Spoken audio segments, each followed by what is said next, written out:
Hey guys, welcome to 716 Sports Entertainment Podcast, NFL week number 7, and our Buffalo Bills are on bye this week, but we're gonna take a look forward to the game against the Carolina Panthers next week, take our look around the league, go through our best bets, and break it all down for you guys. So with that, I'm Mike with 716 Sports Entertainment, joined by Mr. Sean O'Neill and Mr. T. Reese, and fellas, how are we feeling going into this bye, especially after that?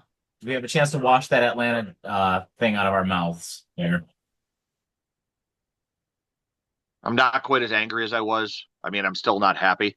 Um, I'm still not going to let Paulie's optimism fully win me over. But anytime you go into a break off of a bad loss, you can either dwell on it or you can just hope for the future. And I'm trying to lean more towards the hope for the future. I think it's going to depend on what that front office decides to do, and if this talk about potentially Olave might be true, um, gives me a little bit of hope. Yeah, no trades are making me feel I don't know because the Bills are just hit or miss with this decisions they've been making over the last couple of seasons. So we've heard this before. These names pop up at the trade deadlines, and the Bills never make a move for any of these guys. And if they do, they're only kicking the tires on them. They never really dive in. I think at this point, your boy me needs to take some shots. I'm sorry, I'm done with the draft picks. You're terrible at drafting, terrible. I mean, we're barely getting anything out of these drafts. Especially last year. Think about last year. How many players from last year are really helping out this team that was drafted? There really aren't any. No. And again this year. You got Landon Jackson, can't even get on the field. And when he is on the field, he played in the one game. I don't think he had a clue what he was doing. Oh, wait, he actually played in a game? Yeah, and he's number 94. He looked ridiculous. Like he had no idea what was going on the field. TJ Sanders is out. Maxwell Harrison's out. I mean, the only bright spot you have from this draft this year is Deion Walker. That's it. Not everybody else in this draft, and Hawks. But outside of that, you're not getting any contributions from any of these rookies, and none of them are really standing out. Cole Bishop is still Cole Bishop. We don't know. He hasn't really done much or proven anything. He still hasn't had very many games under his belt. I mean, I don't know. I mean, I'm hoping the Bills take a shot. I'm gonna be honest with you. I can give a crap about draft picks. I'm done. I'm done with draft picks. I'm done trying to work people into the system. I think that right now, honestly, if you want my honest opinion about this, I really think the Bills, I think McDermott's whole process and all that stuff's getting stale. I think I that's can what the big agree issue with is. that. I just think that teams already know what type of defense you're going to run. This is why you can't do what you do on defense. You don't have the vets back there to run the defense you want. And I feel think that if you do have the vets back there, it doesn't change anything because this defense is zone stuff and this containment on the outsides and this lackadaisical pass rush. I would love to move on from this to something else. Offensively, I think Joe Brady is a big issue. I mean, I think he's a big issue right now. I'm going to be honest with you. I just don't think his offense is right, and especially for the players you got. His offense doesn't design anything downfield. Everything's underneath. Most of your receivers just running ghost routes just to get people to, get the safeties to move deep. But even underneath, they're playing man, and your receivers can't get open. So they got to do a lot of changing, and hopefully they take these 2 weeks and change a lot of things. And I do think that there's a little thing going on between Brady and McDermott. One of You think our so? Mm-hmm. one of our local sports broadcasters, I don't remember which of your favorites it was from GR, Mike, brought up a point that it almost seemed like Brady was trying to pull a similar to like what Kansas City does and not call like anything different or anything until like the playoffs get here. Which at the rate they're going, if you're not going to make any kind of calls that are getting you to score touchdowns, the hell does it matter if you're hiding what your plays are? You know what I mean? I Well, I don't think think. everything. I don't think he. I mean, I'm sure there's a lot of stuff he's keeping in the bag, but I just don't think that's the case. I just think that the design of the offense it doesn't fit what the players they have on that offense. You have It guys doesn't who are help. supposed to be down the field threats and possession guys, jump ball guys, and there's no plays designed to get these guys in those spots to do that. It's just basically snap the ball, Josh, find who's open. If not, run. That's Yeah, the it. problem is they're also getting away from the fact that you have James friggin' Cook in the backfield. Like, why are you you claim at certain points that you're an everybody eats team, that you spread it out, running and passing and all that, and it's not working because A, everybody eats is bullshit, and B, you stop running the ball.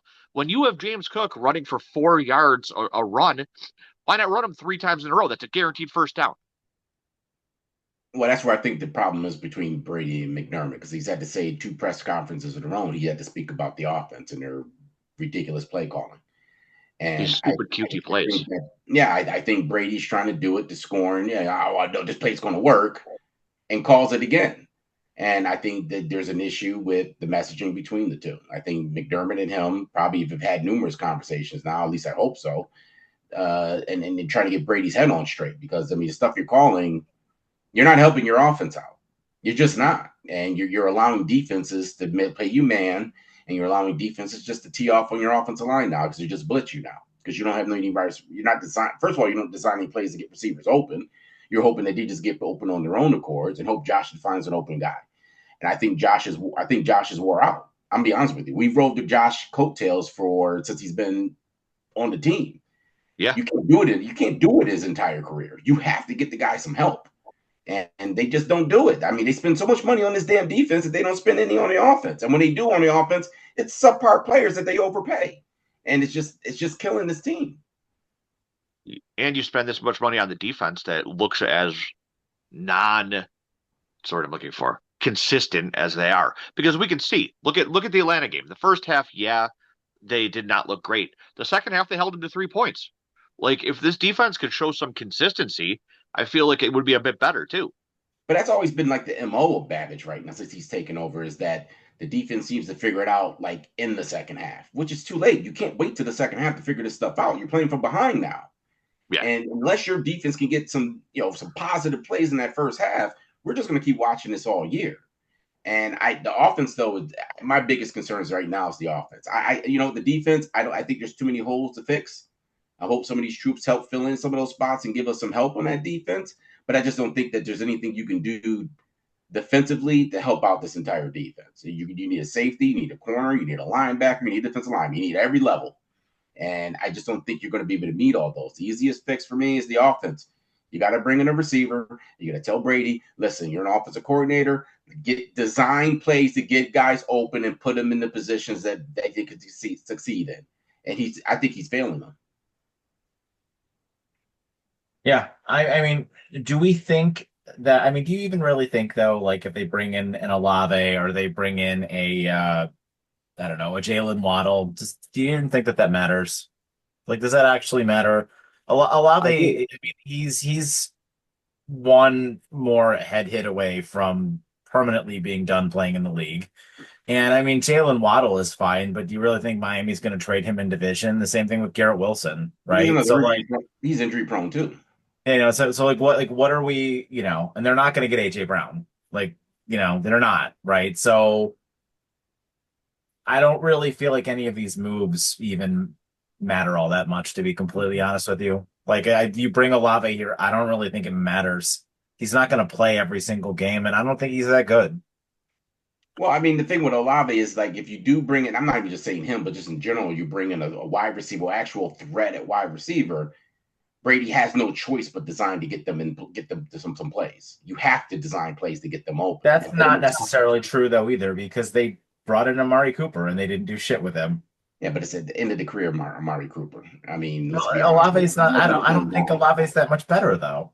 No, Olave's much better at this point in their careers. Olave's much better than take away the concussions. He's a much better receiver than Amari Cooper right now. Amari Cooper is a shell of what he used to be. Exactly why he retired, because he doesn't have it anymore.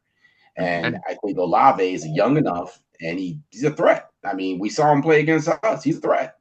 But I do agree with you with the injuries. I do think the concussions are a big issue. But, I mean, at this point, you got to take a shot. I mean, I don't think it does have a choice. You got to do something. You can't just think this is going to get fixed.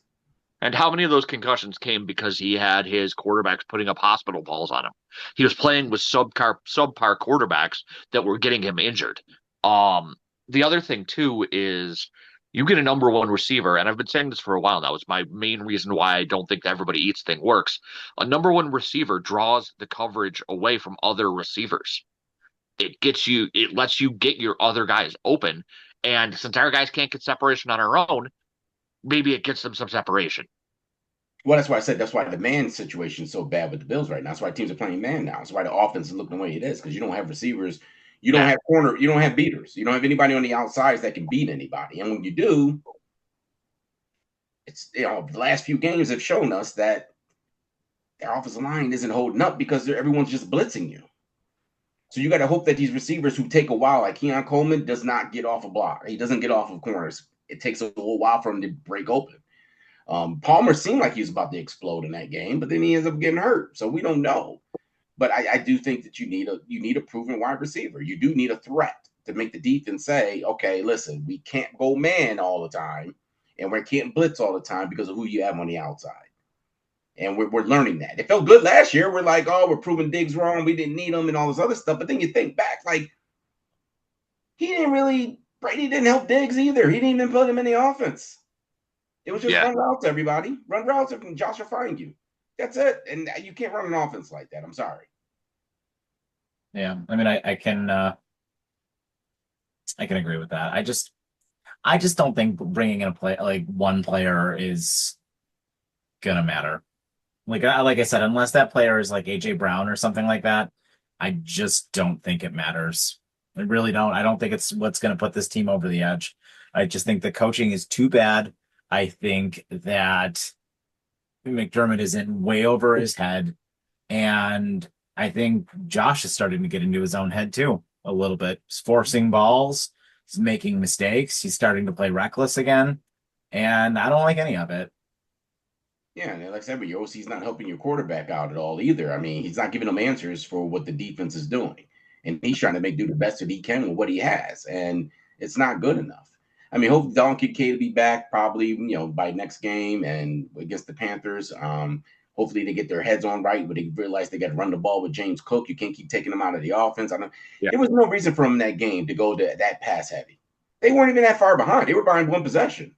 For them to sit there and just abandon the run with James Cook and just throw every now. Remember, he did the same thing the week before with the Patriots. We're like, why do you keep throwing the ball? Run the ball, control the clock. Exactly. And discounting that first drive of the second half, they scored no points. Mm-hmm. None. Yep. And you were down by one possession until garbage time, basically. You were down by one possession, and you got the ball, 4 or 5 times. Half of those you went 3 and out. Like, that's not acceptable. It's not acceptable at all. You got to be better than that. You've got the guy who's supposed to be the effing MVP on your team. You got to be better than that. And he looks like a shell of himself. He does. He looks totally lost. It looks like he has zero confidence going right now. You can see it in his face during the games. Like, he just Brady. It almost looks like he's giving up. Yeah. It does. It really does. It really does look like he's just giving up. Well, I don't know if it's that. I just think it's the wear and tear. I mean, you're putting everything on his shoulders every year. Bean has not really helped out Josh at all. It's been McD in the defense. And that's what's killing this team right now, is that there's so much focus on this crappy-ass defensive design that you don't help your quarterback out. Every top quarterback has threats. Or you have an Andy Reid, which helps out Mahomes. The Bills don't have either. The Bills don't have either. Yeah, I mean, even the Chiefs have threats, though. They have Rashee Rice. They have Travis Kelce, who, yes, he's a shell of himself, but he still draws coverage. Yeah, I mean, you got the speed on the outside. The Bills don't have any of it. None of it. There's nothing. Dude, I'll tell you right now, I think the Chiefs are going to kill us. I think the Chiefs are going to kill us. I don't know about that. I'm so afraid of that game. I think we're going to just get roasted. Well, I think you have to understand that this defense that the Bills have designed is primarily to stop KC. It's not designed to stop anybody else. It's just who's going to cover Worthy and Rice. Perhaps, but I mean, you know what? I'm just keeping an eye on the scoreboard right now because we're doing this as the games are going on. The Chiefs got the ball at the Vegas 7-yard line, and they went all the way down the field in like 6 plays and are about to score a touchdown. I mean, like, you know what I mean? Like, what are we doing here? We can't compete with that. And the Raiders have a better defense than us. Half the teams, I mean, our defense, according to those DVOA scores, our defense is bottom 10. Really? Yeah, so like, almost every team has a better defense than us. And the Chiefs have just been lighting everybody up. So I don't know. I think we're gonna get roasted. Especially since we Well, the can't Chiefs score more haven't. than like 10 points now. Well, let's not do that. The Chiefs haven't been lighting everybody up. They had one good game. That was last week. That was the Two only good good games. game they've Two good had. games. They've had two good games now. I don't really count the one before. It wasn't like they blew them off the field. They blew Baltimore off the field. I Yeah. thought it was okay. I didn't think that they completely dominated them, but I did. But I thought last week they looked much better. They probably look better today because they got Rashee Rice in there. But I just don't think that they're a world beater still. I just don't. I think I think they're definitely a Bills beater, though. But this is the problem you have with the Bills is that you designed your team to beat the KC and nobody else. So now when you play against teams that aren't KC, you struggle. Like I said, you got this undersized, you got this defensive line that doesn't really get much of a pass rush, doesn't stop the run, which has always been an issue since McDermott's been here. They rather give up the ability to stop the run, to stop the pass, which is what? To stop who? It ain't KC. It ain't KC. You're worrying about running the ball. You're about throwing the ball. That's how their off defense has been designed. It's been designed to get over the hump of KC, which McDermott fails to do in the playoffs because obviously injuries have become an issue, but also the fact that he ends up becoming a real conservative guy in the playoffs, especially against KC. The guy is very soft when he plays against KC in the playoffs. And I'm honest with you. I think the process is worn out. I think, I don't think he's going to go anywhere. But in my opinion, I don't care what anybody says about, what are you going to get? Get some, give me something. Give me an offensive coordinator to come in here. Well, that's the bigger problem, though, right? Like you just said, bring somebody in. Does it even matter, right? Like, I mean, unless you're bringing in, like I said, AJ Brown, does it really matter who you bring in? I'm talking about a coach. Oh, yeah. Yeah, I mean, sure, but like you said, it's not going to happen. No. It's not going to happen. I mean, I know Paul's not here at the moment to like talk us off a ledge, but like I'll tell you right now, it's not going to happen. They have to miss the playoffs for that to happen, and I don't think that's going to. I don't like. We saw Jacksonville just got smoked, right? I think they just got exposed, and to our credit, there's a lot of bad teams in the AFC right now. There's some good teams, but there's a lot of bad teams, and we've been saying for a while, Indy's going to come back down to earth, and just going to be the Chiefs again, and Baltimore's completely out of the equation. The Bengals will come back down to earth, so like we'll get in maybe as a wild card. That would be effing embarrassing if the Patriots won the division. Right now, they're going to. No, again, I mean, we just got to hope that they, stumble on next few games or not just as, to make it competitive. But I just think that the Bills at this point, I think the McDermott thing's stale. I just don't think. I think McD needs an Andy Reid treatment. I think he needs to go somewhere else. I think his messaging here is done. He probably needs to go somewhere else, and you need to bring an offensive-minded coach in there. I'm just sitting there watching McVay during that Rams game. I just watched a little bit of it before. Five passing touchdowns. He's completely into the game. He's completely into the game, and I like the fact that he's in full control of the offense. And that's what I'm missing with the Bills. You have the MVP quarterback with a defensive coach who your organization just focuses on the defense, no matter what. And that's failing Josh Allen. A defense that sucks. That's what I don't like. Yeah. Well, and I mean, I'd like to say, Reese, I hope you put that bet in that I told you to put in because Rashee Rice got a touchdown. Did he? I did. I took the Rashee. He did. Yes. I'm playing against Rice. One down. I told you. They're gonna force it to him today, I think, to make a statement. Like Kansas City just does that crap. Oh, 100%. Oh yeah, absolutely. Anyway, yeah. So getting back to the Bills, I don't know. I'm so just negative about it. You know what I mean? Yeah. Like I'm just so negative about it. And I just don't think that there's anything that they, short of getting rid of McDermott, I don't think there's anything they can do to stop it. And I'm getting a little, and I really don't want to make it my thing to like insult the fan base because this fan base is so starved for winning.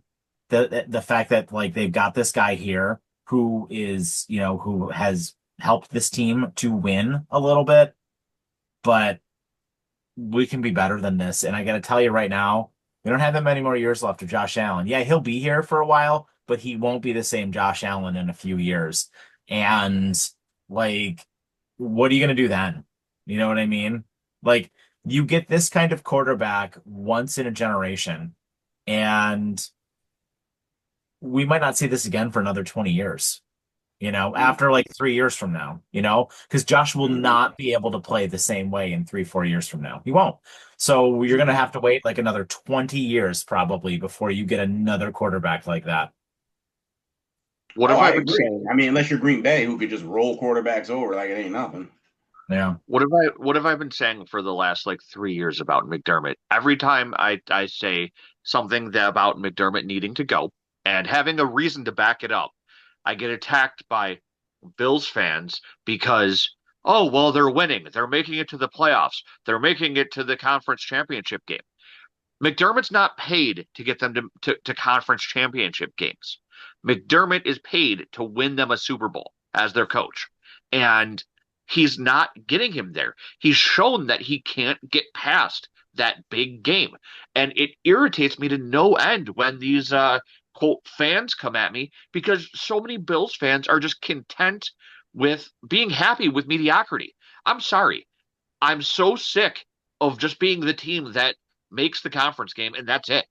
We're better than that. They've had more opportunities than that. And I really think that it comes down to a combination of what T said with the process being stale and just McDermott hitting his ceiling. I'm sorry. Well, and Yeah, there's a such thing as hitting your ceiling too, man. I mean, I think, like and I said, you got enough players. I don't think his messaging works anymore. I got to tell you though, especially this year, I don't think the roster's that good. I No, really don't. I don't think the roster's that good this year. Yeah, Josh Allen is great. Yeah, but I don't know. And wow, Tennessee is really taking it to the Patriots. We might be in luck here after all. Well, that's also, but also, like I said, I mean, the other person you're leaving out of this discussion is Bean. Bean's failed this team. I mean, your draft picks have been terrible, yeah. terrible. And you have not gone after anybody really in the draft, anybody that's even credible for this offense. It's just kind of like, okay, well, maybe we'll draft a tight end this year. Okay, that's it. Tight end. That's all you're gonna do. And then you get Keon Coleman, who's a second rounder. What? I mean, you're not doing anything to help out this offense. It's all defense. Even this year's draft, defense, and you're not getting anything out of it. Nothing. Other than Absolutely Dion. nothing. Yeah. I don't know. I don't That's know. why. This is why, in my opinion, and this isn't just to say. And again, like we said, we've already established it. It's probably not going to happen.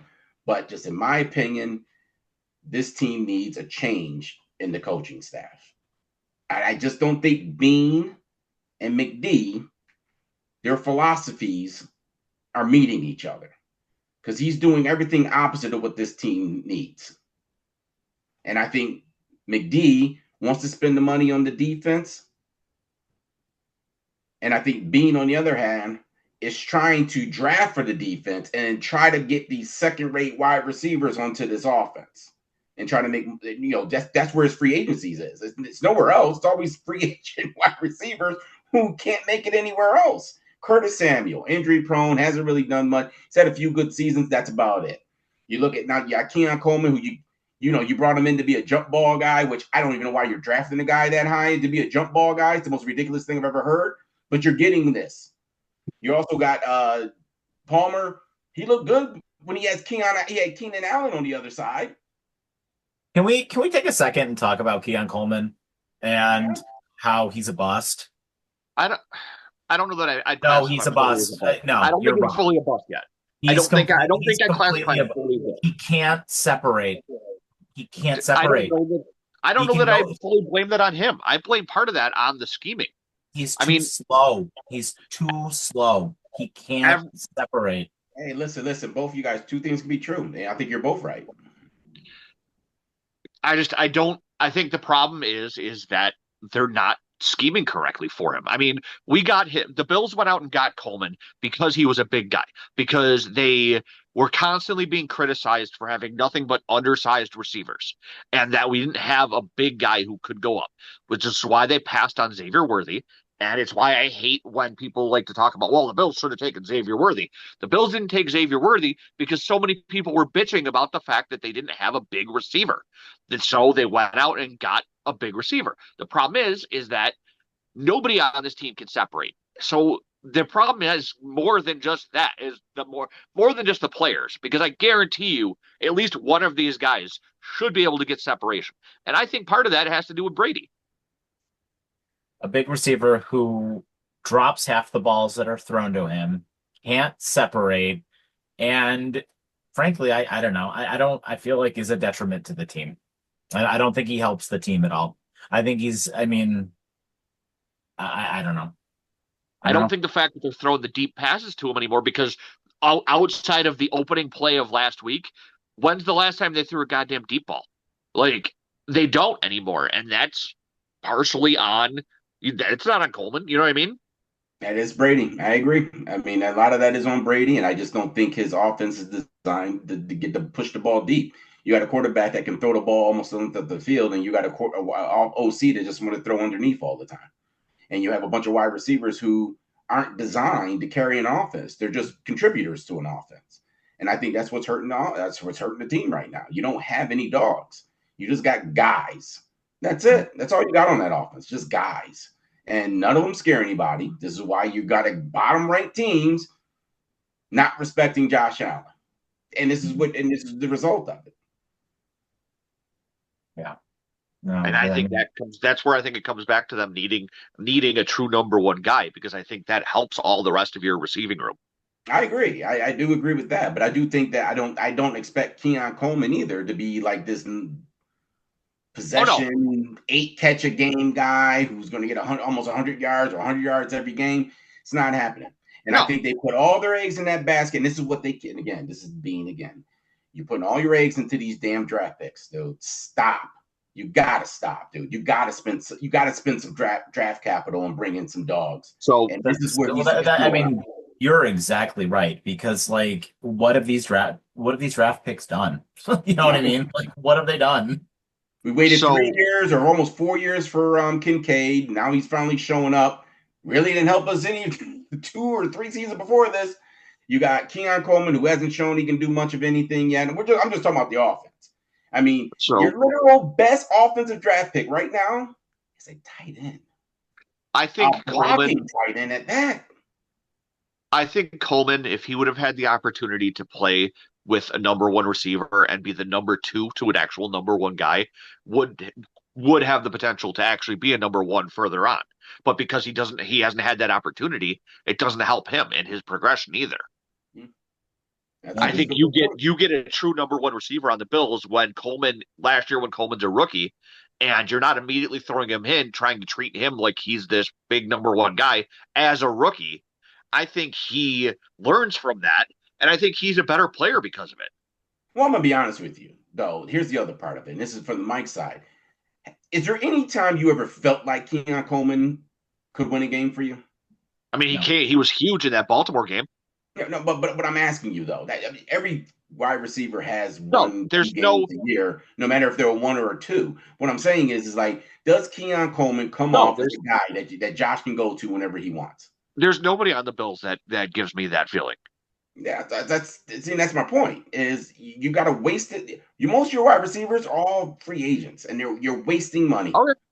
So you're wasting money on all of them. I want a chance to respond to what Sean said. I think because everything Sean just described to me is a project, and you know what I don't want? A project. Mm-hmm. I want a player. I want a guy who can come in and play. And like, yeah, he could be great. But that sounds to me like a project, and I don't want another project on this team. I want somebody who can come in and just win, like somebody who can just come in and be great. And to your point, Reese, you've been saying it for a while. Why can't Bean draft better? Why? Like I There are said, good there are good players when out you there rate all it, over the place. There are good players that get picked every year that are great. Look at that kid from who went to Tampa. Tampa, Amika, whatever Luka. the hell his name is. He's awesome. Like he's awesome. What are The we problem doing? is, the problem is the Bills and Bean and McDermott love project players. And it's Mm-hmm. part of the problem with their philosophy is they Mm-hmm. love this type of friggin' player. And Yep. until we get somebody who can go out and actually pick somebody who can be a number one player right off the bat, like when the Bills drafted, I'm sure this year, if they would have in the first round taken a receiver, they could have actually gotten a number one receiver this year. There were a bunch of them in the draft. Like, I don't know. Well, I think the Bills' philosophy from Bean to McDermott is they're trying to run this organization like the Patriots used to with Yeah, Brady, 100%. Look at where the that way he trades you don't back. draft, you don't go out and get the big guys, spend the big guys on this big bucks. You go and you draft and you play within a system, but that's an anomaly. I mean, I mean, Brady wasn't drafted. They didn't expect Brady to be who he was. No. Think about that. They didn't expect him. He was a freaking late round draft pick. And they didn't expect him to turn into what he was. And I think that this organization is trying to copy off the Patriots. What they used to do was not spend a lot of money on the offense, hope your trusting your quarterback that he's going to get the job done, and you have a good defense. That's what they're doing the same thing. But you don't have Brady. You don't have an offensive mastermind either.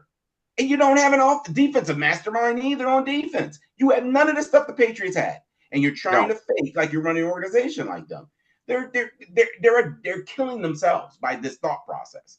And like you said, if you were going to wait to the second round to go to wide, you thought Keon Coleman at the point that they were going to draft. They seen how the draft was falling. If you're going to wait to the second round, give it at a 1 and 2, move up in the draft. Yep. If you're going to wait to the second round to do it anyway, instead of waiting so late to sit there and draft somebody and roll into the second round to fall back, why not just dump off the 1 and 2 and draft and move up and get a good wide receiver? I don't know why they just don't do that. I'm tired of hearing the excuse, well, you need people that want. We don't know. Just like we don't know whether or not they were actually going to try and jump up in the draft to get a wide receiver. So I don't want to hear that excuse of, well, you need someone who wants to do the deal. Dude, everyone seems to find a deal when they need it. Everyone. Yep. I just watched Jacksonville with Newsom. That's a cornerback we should have been in on. There's no reason Jacksonville should be able to pull it out of their butts to get Newsom from Cleveland. Or is it Cleveland? Yeah, I think it was in Cleveland. Cleveland, Why couldn't we do that? Tell me why the Bills couldn't do that. Because Bean doesn't want to trade shit. He's in love with his draft picks so much he hates trading them. Yep. Well, dude, and there's so many bottom feeder teams out there right now. To your point, the Saints, the Dolphins, the Browns, the Titans. I mean, the Jets. There's a lot of teams out there right now. They're done this year. You're 1 and 5. You're about to be 1 and 6, or you're 0 and 7 in the Jets case. You know. And for the Bills, where they draft that first round pick doesn't mean squat. Just get rid of it. It's basically a second round pick when you sit in your spot. There's also free agents. They could go out and sign Asante Samuel Jr., who's back to being healthy. Like there's people out there that they can bring in. Yeah, but you got to spend the money. You can definitely do that. You're right, but you got to dump off money off your roster in order to do that. So okay, cut some of these trash players. You can't cut them because they count towards your book. You got to find someone to trade with to take the money off of your books. And like I said, the Bills wait until this point every year. Think about it. Last 4 seasons, we've had to wait up to the trade deadline to think we need to fix something. They're waiting too long. Get the dogs you need. This is why I like Philly. Granted, I don't care for Jalen Hurts, but they go and get the guys they need. Same thing with Kansas City. They're in the draft. They get the guy that they need, not waiting around to see how the draft falls. Yeah. Like, think about it. Casey had enough waivers to call the Bills, their ultimate nemesis, to do a trade. Yep. And take Worthy. Think about that. They had the balls to do it. And what did our dumbasses do? Okay. Yep. Because like you said, Bean loves these friggin' draft picks. It's awful. It's awful. And like you said, I love that you brought up an excellent point. They love diamonds in the rough. Yep. They love it. They love the draft from smaller schools, these guys with chips on their shoulders. they don't draft dogs because I think that they don't want the Alabama mentality guys, the guys who know they're good. They may be a bit of a prima donna when they come on your team, But but they're most of so them can worried back it about up. this locker room and this continuity and stuff. It's gotten you nowhere. You've gotten to the same spot every year with this same philosophy. At what point do you say, enough? Let's change it. And we're going into another season. Draft a bunch of players, hope they pan out when the season starts, and you're getting nothing. And this has been going on for 3 straight seasons. 3 straight seasons. The draft's done nothing for this offense. Maybe a few players here and there, but a majority of their draft players, 0 contributions, unless they're special teams, which I'm so tired of hearing McD talk about how important special teams is. Why are we drafting guys to go on special teams? Explain that one to me. Explain that to me. Special teams wins games. You just got to trust the process. Yeah, but name a game special teams won for us? How many games? Certainly didn't help us in that 13 seconds game. It's not very 0. many. Exactly. 0. It's not very many. So I'm tired of hearing about this special teams nonsense. And with the way they got the kickoffs and kick returns now, it doesn't, in my opinion, it doesn't freaking matter. Just put your guys in front of everybody and block or run down. I don't care. Can I also one thing else on McDermott too? This dude regressed on his going for it on 4th down thing No too? balls. Well, during the season, my understanding statistically, he hasn't changed. The playoffs is where his problem is. Guys, this doesn't sound very. I'm thinking about that Falcons game though. Yeah. Egregious. Where it was 4th and 3, and it was a very clear you should go for it, and they punted, and then that's when Atlanta got that Bijan 80-yard touchdown on the next drive. You want me to tell you why he punted? Trust his defense. This is what people won't point out. He had no faith in the offense. Yeah. That's why he punted. Nobody will say it, but it's the truth. He had more faith in his crappy defense, and this is my problem with having a defensive coordinator as your head coach. He had more faith in his defense than he does his offense. And if you have that little faith in your offense, then you need to change something. And if that means firing Joe Brady, that means firing Joe Brady. Well, if you have that little faith in the league MVP, I mean, that's kind of a bigger problem, right? Exactly. It's not. I could see it not being the quarterback though, and everybody around Allen. No, he has no faith in that offense altogether, which tells me a lot about the relationship between him and Brady. This is why I said I think there's something going on between him and Brady. I don't think he trusted Brady to call the right play to get that 4th down. I don't think he trusted enough in that offense to think they were going to get it at all. He rather on the defense, which completely every year blows my mind. And you know what they would have called? I don't want him as a head coach anymore because he's a defensive coach. He has no faith in the offense. He'd rather have his defense, who has proven they can't stop anybody, be the one to win the game. And they blow it every single time. Well, you know what they would have called on that 4th down is some sort of stupid end around that would have gone for a loss. So speaking of a problem between McDermott and Brady, did you hear the talk that apparently Brady's name is attached to Penn State? No. Yeah, apparently Brady's name is attached to the coaching position at Penn State. And I'm wondering if that has something to do with this. Send him. Let him go. I'd be perfectly fine with his ass being gone. I mean, I don't know who you replace him with, but it just you replace him with another McDermott yes man, though. Yeah. That's the problem. Yep. Like, is that any better? It's not. That's the problem. Mm-hmm. Yep. Like, is that what we want here? Is this what we're hoping for? A McDermott yes man? Because that is not any better. Like, I don't know if I wonder how much autonomy does Brady actually have? Because the buck stops with McDermott. If McDermott wants to be Mr. I'm going to run the ball, or I'm Mr. I'm going to win with my defense, you know what I mean? Like, what does it even matter? Well, see, this is why I said there's an issue, and I remember we brought it up the last time, that your boy McD, every 2 years, he's not my boy. he runs into an OC issue by the second season of every OC he's had. He's had 3 already, and it's the second season he's ran into a problem. And I think his messaging and his offensive coordinators don't jive. They What's the just common don't. denominator? They do. How many times for the last 3 seasons have we heard McD say one thing in the press conference? Then you get to the game and it's a whole different thing. It was too cute 2 weeks ago, right? Those end rounds. What happened again last week? Still doing them. Yep. Still did an end around. So you're not going to tell me your coach and your head coach and your OC are on the same page. They're not. And we've had the same discussion with Dorsey, and we had the same discussion with Dable before he left.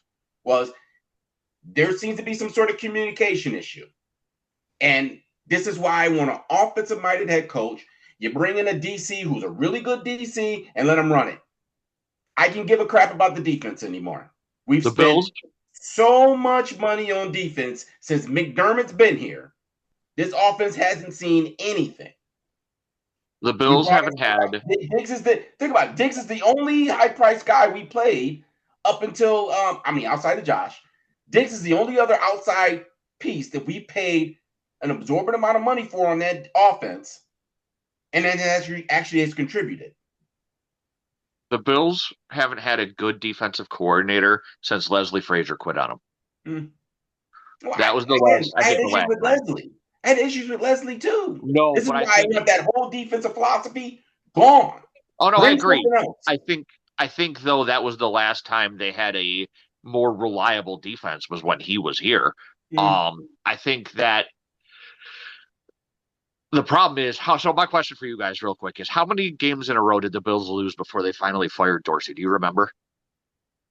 It wasn't even so much as just losing games. It was also just like The offense wasn't how inept the offense looked. Like because they had that if I'm not mistaken, he got let go after that Giants game.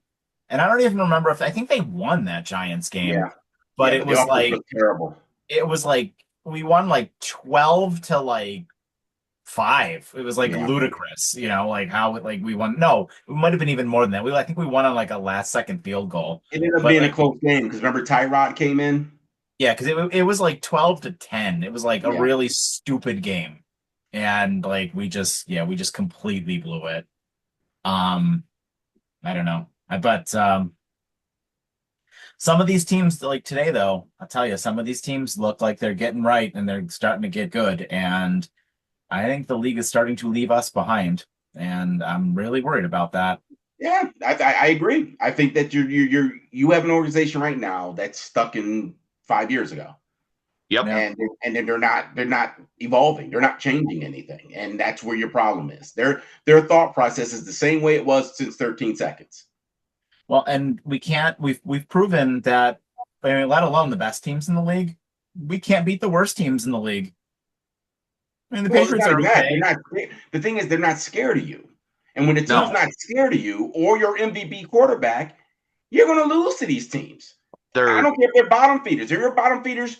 Of all teams that should be fearful of playing you as your bottom feeders, they're not scared of that offense. They're not afraid to walk up and slap Allen in the face. No, there's no fear at all. And because of your offensive coordinator not having the ability to design plays to get people open, and your GM who doesn't like to spend money into the offense other than picking up free agents he thinks is going to do something or help out. You got Elijah Moore, you got Curtis Samuel, and you have Palmer. All three of them have done very little. All three have done very little. You spend so much money on them, but yet you will blow your money on a Gregory Rousseau who best he can give you is stopping the run. I mean, Curtis Samuel has been such a waste of money and cap space. They won't admit it. They're forcing them down our throats. They won't admit that they screwed up with picking him up. But again, he was a former Panther. He's missed more games than he's played. But that's been his career. They know what they were getting. And instead, they decided to pay him all that money for a guy who can barely stay on the field. He was a former Panther? Yeah. I didn't know that. So I don't know. I feel like we could just go around forever here. So let's move on to our around the league segment. But before we do, any final thoughts before we go? Before we go into next week when we get here next week and we actually can talk about the game a little bit more and maybe something will happen in the next 7 days. I'm just trying to not jump off the ledge. Oh, I don't know. I mean, you don't have to. I mean, it's just one of those things that I think I think everyone has said pretty much has been on the same point. Anyone that's talking about it, especially in this type of Except Paul. setting with like podcasts and stuff, have all said things too. And I honestly, just in my firm opinion, they just got to change that. I don't. You got Josh Allen. Bring in someone that can work with Josh Allen. Yep. That's what you need. And you Yep. don't have anyone that's working with Josh Allen. You've got a defensive minded coach and a defensive minded GM, it seems like. And that's all they want to spend money on. And it's not working, man. You're blown. I mean, I think it was like, I think I heard on one of the podcasts, I can't remember what I was listening to. Somebody said we've spent over like $200 and something million on that defense, ain't got nothing out of it. Think about if you move that to the offense with your MVP quarterback. Mm-hmm. If you shift where you spent that money and your focus, He'd be running over teams. Super Bowl by now. Well, and I mean that's just it. Like you could put the worst defense in the league. You could put Cincinnati's defense on the field, and if you spend all that money on the offense, if you can you imagine if we had T. Higgins and Jamar Chase here, we'd steamroll people. We would score 100 points a game. All day. Steamroll. I mean, because Cincinnati needs help on their offensive line, but for the most part, our offensive line is fine. I don't really fault them that much for the game last week because nobody was getting open. They had to like hold them forever. I mean, that's not their fault. I mean, but if we had two great receivers like some of these teams do, Minnesota comes to mind, Justin Jefferson and Jordan Addison. The Eagles come to mind with AJ Brown and what's his face? DeAndre, is it not Swift? Is it Swift? No, that's Chicago. Who am I thinking Devonta of? Smith. Devonta Smith. Thank you. I mean, the Chiefs got some guys. It's like what are we? Even Miami when Tyreek Hill is healthy, like what are we doing? Yeah, they just don't. Again, there's no focus on helping Josh. It's just all defense, dude. It's all freaking defense.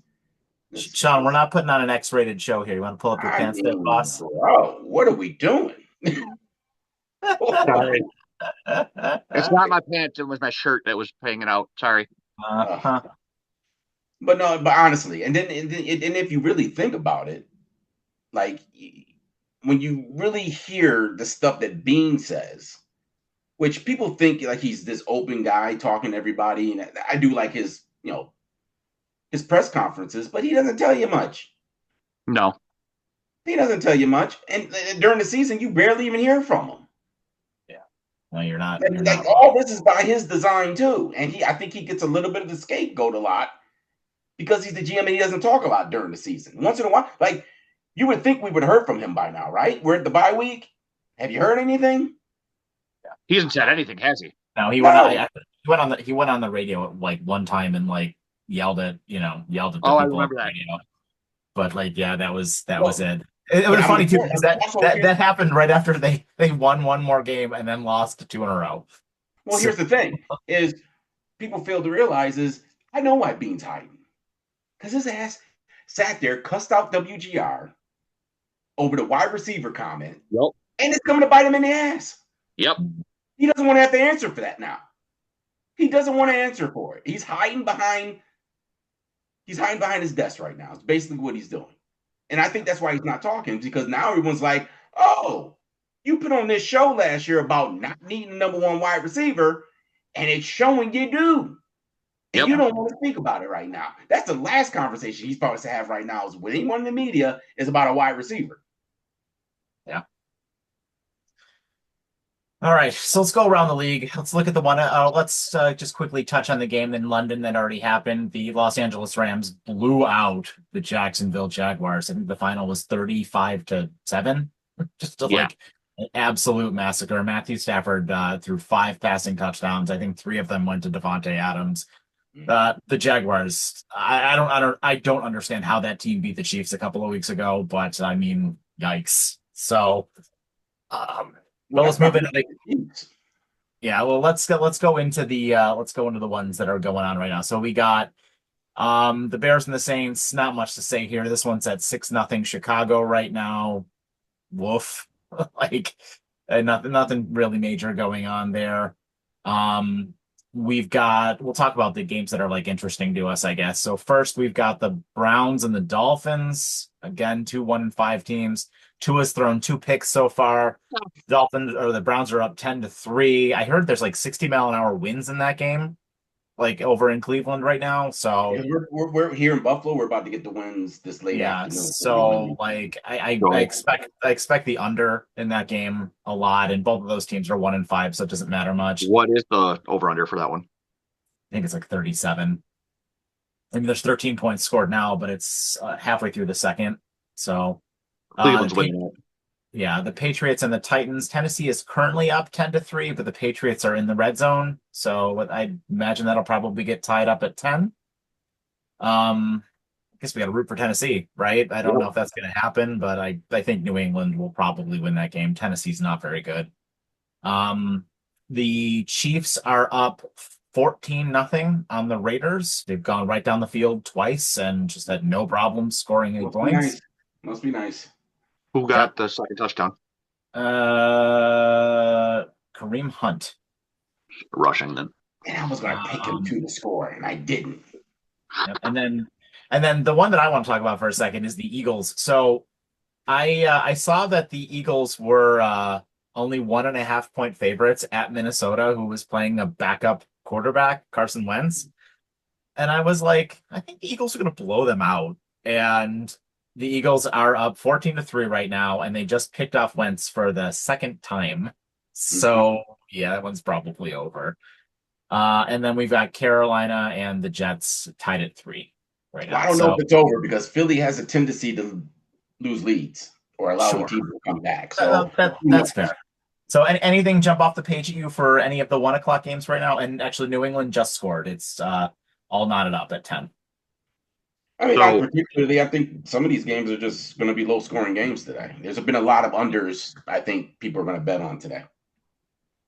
I mean, Kansas City is already getting back into their get right step there. And with Rice back, we already talked about it.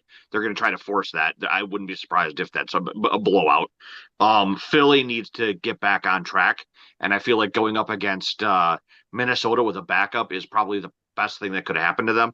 Even though you're 100% right with the fact that they find ways to blow it late. And I'm really hoping that Miami just loses again. I think they're going to. Cleveland is actually in the red zone again. They might put up more points. I mean, Miami looks like a shell of themselves. They look bad. And then the Raiders just threw another pick, and the Chiefs got the ball back again. So yeah, yikes! Not You know, it not must be looking. nice to see your team handle business. Yep. Yeah, not Must looking be good nice. there. It's just like So with KC, they may go through a little bit of a lull, but Andy Reid figures it out in the end. and actually, the Chicago Bears are also in the red zone right now as well. So they'll probably put the Saints away. I don't know. I like Chicago. I think a little bit like scrappy. I don't mind him that Yeah. much. Yeah, I picked the Doomsday to score today. Yeah, he's real good. Who? Going into Odunes? Roma Dunze. Going into the 4 o'clock games, we've got the Broncos and the Giants. Denver's favored by 7.5. That'll probably be a lousy game.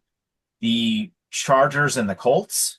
That'll be a good one. In Los Angeles, the Chargers are favored by 2.5. Dallas and Washington, and the Packers and the Cardinals without Kyler Murray. And then the night game is the 49ers and the Falcons. I don't know. Anything jump off the page with you guys for those 4 o'clock games? I really want to watch that Colts Chargers game. I think that's probably the best game of the 4 o'clock window. Yeah, it's probably. I would agree with that. I mean, there's nothing. To be honest with you, the 1 o'clock games, there's nothing that really makes me excited. Nothing at the 1 o'clock games. Like you said, with that Indy Chargers game, is probably the most interesting in the 4 o'clock window. Maybe that Cowboys Commanders game might be a little That one could be something. fun. You think you might get something out of that? Niners Falcons, don't care. I am looking forward to Detroit and Buccaneers tomorrow.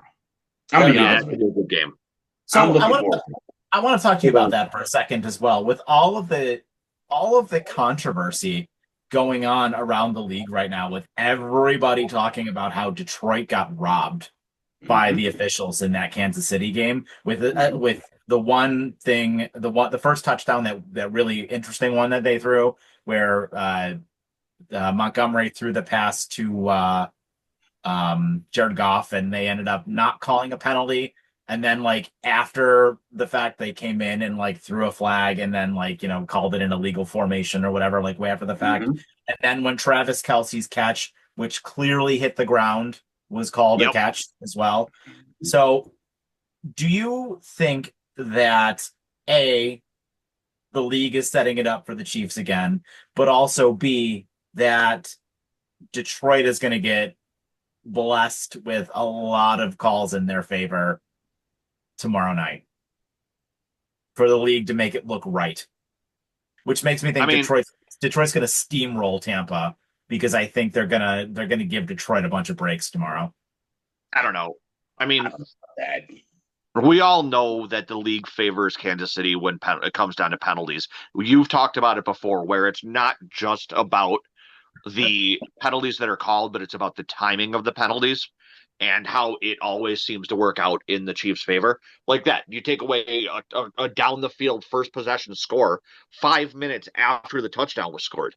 Like, it always seems like these flags and everything that they throw, or there was a point where there wasn't a flag thrown, or no, there was a flag thrown on a pick play.